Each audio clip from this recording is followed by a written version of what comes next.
প্ৰিয় ছাত্ৰ-ছাত্ৰীসকল, আজি আমি দশম শ্ৰেণীৰ উচ্চ গণিতৰ জটিল সংখ্যা অধ্যায়টোৰ অনুশীলনী 2.1ৰ 5 নম্বৰ আৰু 6 নম্বৰ প্ৰশ্নৰ ওপৰত আলোচনা কৰিম। এতিয়া 5 নম্বৰটো আছে আমাৰ আটাইতকৈ সৰু ধনাত্মক অখণ্ড সংখ্যা n নিৰ্ণয় কৰা, যাৰ বাবে 1 + i whole to the power 2i equal to 1 - i whole to the power 2i। এতিয়া এইটো চাবা, 1 + i whole to the power 2i equal to 1 - i whole to the power 2i আছে। এইটো আমি এনেকৈ লিখিব পাৰোঁ, 1 + i হোল স্কুৱেৰ লিখি কেনে ওপৰত গোটেইখিনিৰ ওপৰত n লিখিব পাৰোঁ। ইয়াতো ঠিক তেনেকুৱাকৈ 1 - i হোল স্কুৱেৰ লিখি ওপৰত n লিখিব পাৰোঁ। তাৰমানে a to the power m whole to the power n যদি হয়, তেতিয়াহ'লে a to the power m into n লিখিব পাৰি। গতিকে সেইমতে এইটো আমি এনেকৈ লিখিব পাৰোঁ। এতিয়া এইটো a + b হোল স্কুৱেৰ ফৰ্মুলাত ভাঙি দিয়া, a square + 2ab + b square আৰু ওপৰত n আছে, আৰু এইটো ভাঙিলে তোমাৰ 1 square minus 2 into 1 into i plus i square whole to the power n হ'ব। এতিয়া 1 স্কুৱেৰ মানে 1, 2 1 are 2, 2i হ'ব, আকৌ i স্কুৱেৰ মানে তোমাৰ -1, ওপৰত n আছে, এইটো 1 স্কুৱেৰ মানে 1, 2i i স্কুৱেৰ মানে -1 whole to the power n হ'ব। এতিয়া এইটো 1 1 কাটা গ'ল, 2i whole to the power n হ'ব, আৰু এইটো 1 1 কাটা গ'ল, -2i whole to the power n হ'ব। এতিয়া এইটো যদি আমি তলত হৰণ কৰি লৈ আহোঁ, তাৰমানে 2i whole to the power n by -2i whole to the power n লিখিলে, এইটো ইফালে হৰণ কৰি আনিছোঁ, ইয়াতে 1 থাকিব। এতিয়া 2i আৰু 2i কাটা যাব, তাৰমানে -1 whole to the power n equal to 1। এতিয়া চাবা, আটাইতকৈ সৰু ধনাত্মক অখণ্ড সংখ্যা বুলি কৈছে। তাৰমানে অখণ্ড সংখ্যা, ধনাত্মক অখণ্ড সংখ্যাবিলাক আমাৰ 1ৰ পৰা ষ্টাৰ্ট হয়। গতিকে এতিয়া ইয়াতে যদি তোমাৰ -1 টু দি পাৱাৰ আমি 1 লিখোঁ, তেতিয়া -1 টু দি পাৱাৰ 1 হ'লেতো -1 হ'ব, গতিকে এইটো 2 দিব লাগিব। তাৰমানে -1 স্কুৱেৰ হ'লে তোমাৰ 1 হ'ব। এতিয়া n ইকুৱেল টু কিমান হ'ব? 2। 4তো হ'ব, কিন্তু আমাক কি সুধিছে? আটাইতকৈ সৰু ধনাত্মক অখণ্ড সংখ্যা সুধিছে, সেইকাৰণে n ইকুৱেল টু 2 হ'ব। এতিয়া a টো হ'ল, এতিয়া চাবা b2। এতিয়া b2 সুধিছে আমাক, যদি n এটা ধনাত্মক অখণ্ড সংখ্যা, তেন্তে দেখুওৱা যে এইখিনি ইকুৱেল টু এইটো দেখুৱাব দিছে। এতিয়া লেফ্ট হেণ্ড চাইডটো চাবা, 1 - i whole to the power n আছে, 1 - 1/i whole to the power n। এইটো তুমি এনেকৈ লিখিব পাৰা, a to the power m into b to the power যদি m হয়, a into b whole to the power আমি m বুলি লিখিব পাৰোঁ। তাৰমানে এইটো 1 - i লিখি কেনে এইটো 1 - 1/i লিখিব পাৰা, আৰু গোটেইখিনিৰ ওপৰত n দিব পাৰা। তেতিয়াহ'লে এইটো কিমান হ'ব? 1 - i হ'ব, আৰু তুমি এইটো i, ইয়াতে iটো তুমি এলচিয়াম ল'লে 1 ইনটু i হৈ যাব, -1 হ'ব। এতিয়া চাবা, তলত আমাৰ i থাকিব নোৱাৰে, গতিকে ইয়াত এটা যদি i পূৰণ কৰা, ইয়াতো এটা i দিয়া, আৰু গোটেইখিনিৰ ওপৰত আছে। এতিয়া এইটো চাবা, 1 - i হ'ব, i ইনটু i মানে তোমাৰ i স্কুৱেৰ হ'ব, i ইনটু i, এইটো i স্কুৱেৰ হ'ব, -1 ইনটু i হ'ব, আৰু গোটেইখিনিৰ ওপৰত আছে n। এতিয়া এইটো চাবা, এইটো তুমি 1 - i লিখা, i স্কুৱেৰ মানে -1 হ'ব, এইটো i স্কুৱেৰ মানে -1 - i হ'ব, আৰু whole to the power n। এইটো 1 - i হ'ব, এইটো -1, ইয়াতে মাইনাছ কমন ল'লে 1 + i হ'ব, এইটো তোমাৰ 1 - i হ'ব, আৰু মাইনাছ মাইনাছ কাটা গ'ল, ইয়াতে তোমাৰ 1 + i থাকি গ'ল, whole to the power n। এতিয়া a - b whole into a + b, তাৰমানে a square minus b square হ'ব, 1 স্কুৱেৰ মানে 1, i স্কুৱেৰ মানে -1, আকৌ মাইনাছে +1, তাৰমানে 1 + 1, 2 two the power n equal two right hand side. b2 হৈ গ'ল। 5 নম্বৰটো হ'ল। এতিয়া আমি চাম 6 নম্বৰ অংকটো। 6 নম্বৰটো আছে আমাৰ z1 + z2, z1 - z2, z1 z2 নিৰ্ণয় কৰা, যদিহে z1 আৰু z2 তলত দিয়া ধৰণৰ হয়। তাৰমানে z1 আৰু z2 দুটা জটিল সংখ্যা দিয়া আছে, আৰু z1টো এনেকুৱা দিয়া আছে, আৰু z2 এইটো দিয়া আছে। এইটো চাবা, z1 equal to তোমাৰ 3 minus 4i আছে আৰু z2 টো কিমান আছে -2 plus i আছে এতিয়া আমাক লাগে z1 plus z2 লাগে z1 plus z2 z1 মানে তোমাৰ 3 minus 4i z2 মানে আকৌ এইটো আছে যোগ কৰিলে চিনৰ কোনো পৰিৱৰ্তন নহয় গতিকে এইটোৱে হ'ব -2 plus i 3 minus 2 কৰিলে 1 হ'ব -4i plus i কৰিলে তোমাৰ -4 plus 1 তাহলে -3 হ'ব -3i এবাৰ z1 minus z2 টো চাবা z1 মানে আকৌ তোমাৰ 3 minus 4i আছে মাইনাস কৰিছো z2 মানে তোমাৰ -2 plus i আছে তাৰ মানে এইটো তোমাৰ ব্ৰেকেটটো ভাঙি দিলে 3 minus 4i হ'ব -a প্লাস হ'ব -a প্লাস মাইনাস 3 plus 2 কিমান হ'ব 5 হ'ব -4i -i তাৰমানে -5 হ'ব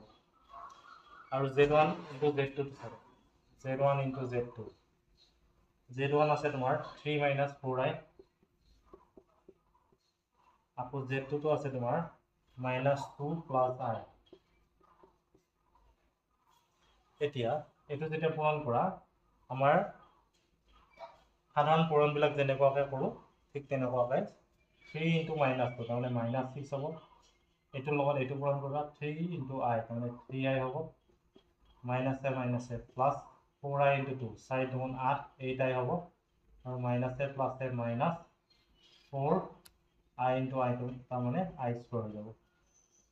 এতিয়া এটো চাবা -6 3i plus 8i তাৰমানে 11i হ'ব আকৌ i স্কয়াৰ মানে তোমাৰ -1 গতিকে এই মাইনাসে প্লাস হ'ব আৰু এটো থাকি গ'ল 4 -6 plus 4 তাৰমানে কিমান হ'ব -2 plus 11i হ'ব এটো হ'ল এতিয়া b টো চাবা b টো আছে তোমাৰ z1 equal to 2 minus i আছে z2 equal to -2 minus i আছে এতিয়া z1 plus z2 চাবা z1 মানে তোমাৰ 2 minus i z2 মানে আকৌ -2 minus i 2 minus 2 তাৰ মানে হ'ব 0 minus i minus i তাৰমানে -2i চাই হ'ব আৰু z1 minus z2 z1 minus z2 কৰিলে তোমাৰ কিমান হ'ব 2 minus i minus -2 minus i এতিয়া ব্র্যাকেটটো যেতিয়া ভাঙি দিবা 2 minus i হ'ব -a plus 2 আৰু -a plus 2 plus 2 মানে 4 হ'ব এটো -i plus i কাটা যাব মানে 0i আৰু অৰ্থাৎ কাল্পনিক অংশটো নাই আৰু এতিয়া আকৌ z1 into z2 টো চাবা z1 মানে তোমাৰ 2 minus i আকৌ z2 মানে তোমাৰ -2 minus i এতিয়া এটো চাবা এটোৰ লগত তুমি এটো পূৰণ কৰিব পাৰা 2 2 * 4 -4 হ'ব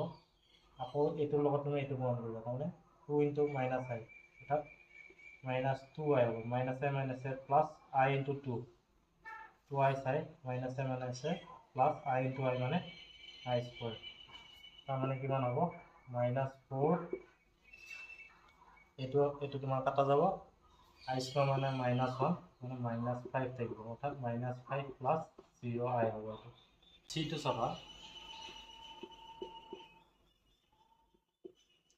এতিয়া c টো আছে আমাৰ z1 equal to 1/2 3 minus 5i আছে আৰু z2 equal to 1/3 4 plus 3i আছে এতিয়া আমাৰ z1 plus z2 টো লাগে z1 plus z2 টো তুমি এনেকুৱা লিখিব পাৰা 1/2 3 minus 5i plus 1/3 whole into 4 plus 3i এতিয়া এটো যদি আমি 1/2 টো পূৰণ কৰি দিওঁ মানে এটো 3/2 হ'ব -5/2i হ'ব 1/3 লগত 4 পূৰণ কৰিলে 4/3 হ'ব আৰু 1/3 লগত 3 পূৰণ কৰিলে 3 কাটা গ'ল মানে i থাকিব এতিয়া এই দুটা চাবা 3/2 plus 4/3 আৰু তোমাৰ i -5/2i 2 আৰু 3 লসাগু তোমাৰ 6 হ'ব আৰু 2 দি 6 তিনিবাৰ 3 3 9 হ'ব 3 দি 6 দুইবাৰ 4 2 8 হ'ব আৰু তোমাৰ 2 LCM ললে 2 into I twice I minus 5I 9 8 17 17 by 6 হ'ব আৰু তোমাৰ 5 পৰা ডিভাইড কৰিলে 3 minus 3I by 2 তাৰমানে এইটো 17 by 6 minus 3 by 2I এতিয়া আকৌ Z1 minus Z2 টো চাবা এইটো ঠিক তেনেকুৱাকৈ 3 by 2 হ'ব minus 5 by 2I এটা মাইনাস আছে গতিকে এইটো ব্ৰেকেটটো ভাঙি লওঁ 4 by 3I হ'ব মাইনাস এ প্লাস এ মাইনাস 3 ঠিক কাটা গ'ল I থাকি গ'ল 3 by 2 লগত তোমাৰ এটা I নাথাকে 3 by 2 লগত এইটো চাব 3 by 2 minus 4 by 3 আৰু মাইনাসটো কমন ললে তোমাৰ 5 by 2 plus 1 I লিখিব পৰা নাই না I টো কমন ললে 5 by 2 plus 1 থাকিব তো 2 আৰু 3 লখাব তোমাৰ 6 3 3 গুণ 9 হ'ব 4 গুণ 8 হ'ব এইটো 2 টো লখাব ললে 5 হ'ব আৰু ইফালে তোমাৰ 2 গুণ 2 মানে 9 পৰা 8 কৰিলে 1 by 6 minus আছে 2 কিমান 8 7 by twice I হ'ব Z1 into Z2 হলে এটা Z1 into Z2 চাবা এতিয়া আমি 1 by 2 আৰু 1 by 3 টো যদি পূৰণ কৰি লওঁ আৰু ইয়াতে তোমাৰ 3 minus 5I 4 plus 3 থাকিব 2 3 গুণ 6 1 1 গুণ 1 হ'ব আৰু 3 লগত এইটো পূৰণ কৰিবা 3 4 গুণ 12 3 3 গুণ 9I এইটো মাইনাস তোমাৰ 5 into 4 20I minus এ plus এ minus 5 3 গুণ 15 I into I তোমাৰ I square হ'ব আৰু এইটো তোমাৰ থাকিল 1 by 6 ইয়াতে থাকিল 12 20 পৰা 9 বিক কৰিলে 11 ডাঙৰটোৰ আগত মাইনাস আছে minus 11I I square মানে মাইনাস হ'ল আকৌ মাইনাস 7 আছে প্লাস হ'ব 15 হ'ব মানে 1 by 6 আৰু 15 তোমাৰ 27 minus 11I হ'ব C2 হ'ব এটা D2 চাবা D2 আছে তোমাৰ Z1 equal to 7 plus 3I Z2 equal to 3I minus 7 আছে এতিয়া Z1 plus Z2 তোমাৰ কিমান হ'ব 7 plus 3I আৰু 3I minus 7 7 7 কাটা যাব 3I plus 3I মানে 6I হ'ব এটা Z1 minus Z2 কৰিলে Z1 মানে তোমাৰ 7 plus 3I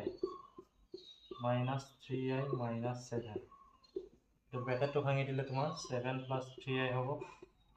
minus 3I minus 7 আছে plus 7 এই দুটা কাটা যাব 7 plus 7 তোমাৰ 14 হ'ব আৰু Z1 into Z2 কৰিলে 7 plus 3I all into 3I minus 7 এটা এইটো লগত এইটো পূৰণ কৰিবা 7 3 গুণ 21I হ'ব minus 7 8 গুণ 49 plus 3 3 are 9 I into I তাৰমানে I square হৈ যাব minus 7 3 গুণ 21I এইটো আৰু এইটো কাটা যাব ইয়াতে তোমাৰ থাকি গ'ল minus 49 plus 9 I square মানে তোমাৰ minus 1 তাৰমানে minus 49 minus 9 minus 58 D2 হৈ গ'ল এতিয়া E2 আছে আমাৰ Z1 equal to 2 plus 3I whole into 1 minus 5I আৰু Z2 আছে এইটো চাবা Z1 equal to তোমাৰ 2 plus 3I whole into 1 minus 5I প্ৰথমতে এইটো আমি ক্যালকুলেশন কৰি লওঁ 2 ৰ লগত 1 পূৰণ কৰিবা 2 হ'ব 2 into 5 minus 10I হ'ব এইটো তোমাৰ প্লাস 3I into 1 তাৰমানে 3I plus a minus 3 5 গুণ 15 I into I তোমাৰ I square হ'ব এইটো আৰু এইটো তোমাৰ থাকি গ'ল 2 minus 10I plus 3I তাৰমানে minus 7I হ'ব আৰু I square মানে minus 1 গতিকে minus 7 আছে plus 15 হৈ যাব 2 আৰু 15 যোগ কৰিলে 17 minus 7I হ'ব Z1 এতিয়া Z2 টো কিমান হ'ব চাবা Z2 equal to 1 plus I whole into 3 minus I 1 into 3 তাৰমানে তোমাৰ 3 হ'ব 1 into I হ'ব plus I into 3 3I plus I minus I into I মানে I square হ'ব এইটো তোমাৰ 3I minus I তাৰমানে plus 2I হ'ব I square মানে minus 1 আৰু minus 7 আছে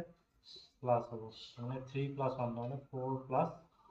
2i হব এটো z1 এটো z2 এতিয়া z1 প্লাস z2 টো দিছে z1 প্লাস z2 z1 মানে তুমি এটো পালা 17 মাইনাস 7i পালা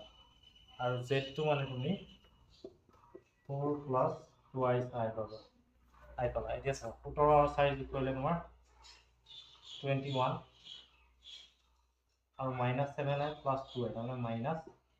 5i এটা z1 মাইনাস z2 টো চাবা z1 মানে 17 minus 7i minus 4 plus 2i এটা ব্র্যাকেটটো যদি ভাঙি দিয়া 17 minus 7i minus 4 minus a plus a minus 2i হবে 17 পৰা 4 বিয়োগ কৰিলে তুমি 13 পাবা 7i minus 2i মানে minus 9i z1 minus z2 পালা এটা z1 into z2 এতিয়া z1 into z2 চাবা z1 মানে তুমি এইটো পালা 17 minus 7i আৰু z2 মানে তুমি 4 plus 2i পালা এতিয়া এইটো পূৰণ কৰিবা 17 লগত 4 পূৰণ কৰিলে 68 আৰু 17 দুগুণ 34 34i minus 7 4 গুণ 28 plus a minus 7 দুগুণে 14 i square এটো তোমাৰ 68 34 পৰা 28 মাইনাস কৰিলে তুমি 6 পাবা 6i i square মানে -1 গতিকে -a প্লাস 14 হ'ব 8 4 12 2 6 1 7 8 8 82 প্লাস 6i পালা 6 নম্বৰটো হ'ল এতিয়া আমি চাম 7 নম্বৰ কিটা এতিয়া 7 নম্বৰটো চাবা তলত দিয়া প্ৰতিটো জটিল সংখ্যাকে ক্ৰমিক জোড়ৰ যোগফল হিচাপে প্ৰকাশ কৰা তাৰমানে এইটো এনেকুৱা হ'ব গোটেই সহজ এইটো মানে -3 plus 5 হয় এটো তুমি এনেকা লিখিব পাৰা -3, 5 ইয়াৰ ক্ৰমিক জোড়টো এনেকুৱা হ'ব আৰু এটো তুমি এনেকা লিখিব পাৰা -3 ব্ৰেকেটত 10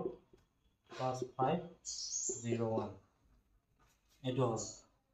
দুই নম্বৰটো চাবা 3 plus i √2 ইয়াৰ ক্ৰমিক জোড় হ'ব 3 আৰু √2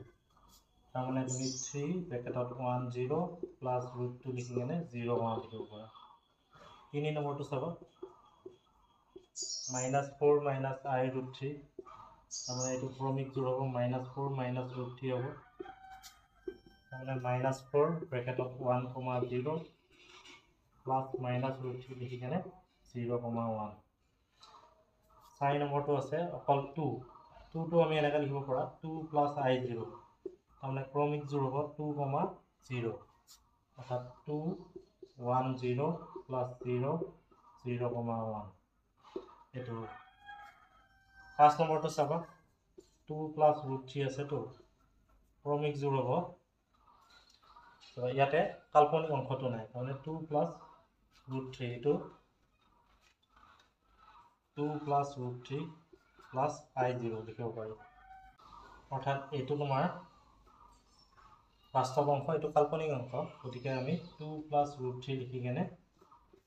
ব্ৰেকেটত 10 plus 0 into 01 এনেকা লিখিব পাৰো 6 নম্বৰটো চাবা তো আছে তোমাৰ